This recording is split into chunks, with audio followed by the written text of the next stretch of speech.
ไปดีพ่อแม่พี่น้องมื้อนี้บ่ได้เกี่ยวข้าวมื้อนี้เอางัวมาปล่อยอยู่เดิน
สุกนี้ก็ปล่อยบ่ได้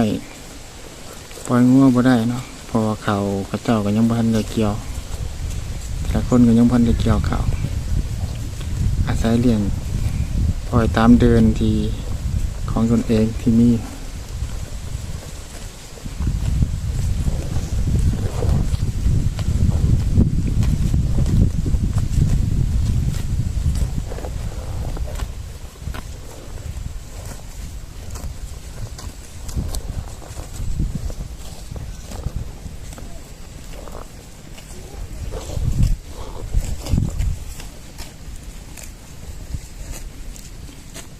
เลาะเล่มไปอยากไปหากินข้าวได้น่ะ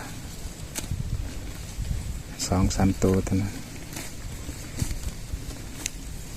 มักขนาดพี่น้องงัวกับข้าวนี่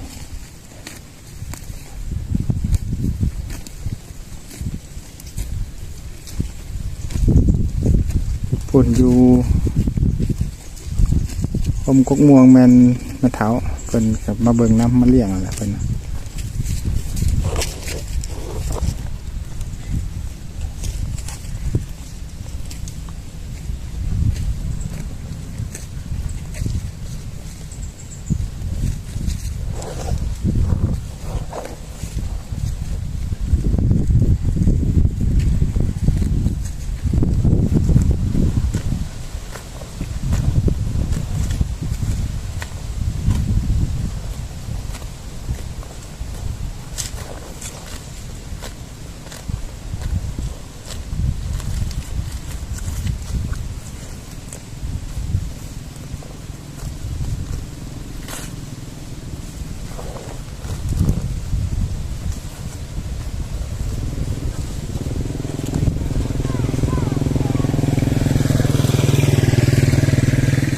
2ตัวนะพี่น้องเกี่ยวเยี่ยนนี่ละกับข่าวใจนะ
เดินว่างๆนี่จะก็สิได้เดินเลี้ยงงัวกับตะเกามันก็เป็นไฮหน้านี่พี่น้องแต่ว่าดำบ่ไหวฝนก็บ่ตกแน่ก็เลยปล่อยไว้ปะไว้ซะพอได้เดินเลี้ยงงัว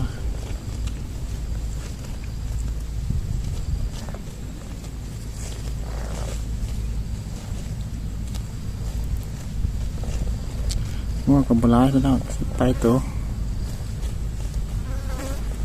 11 ตัวนี่แหละ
ดน้อยได้ละบ่สำนึก8,000 บาท8-9,000ผมว่า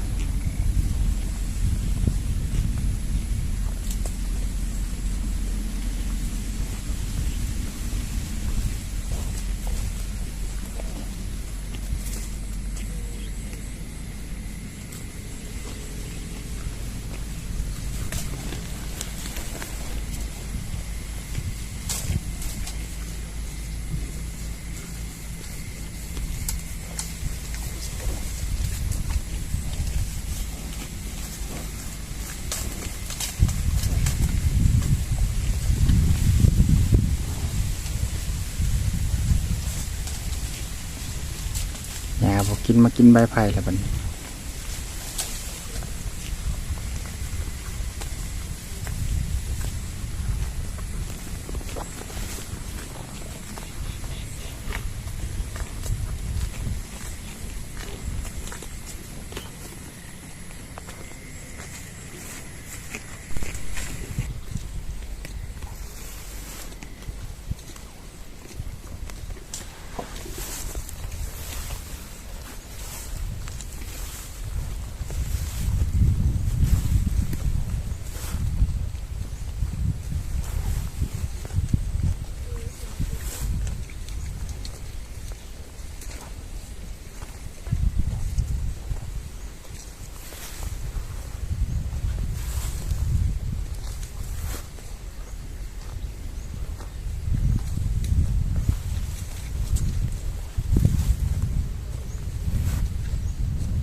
จักหน่อยก็สิกลับแล้วพี่น้อง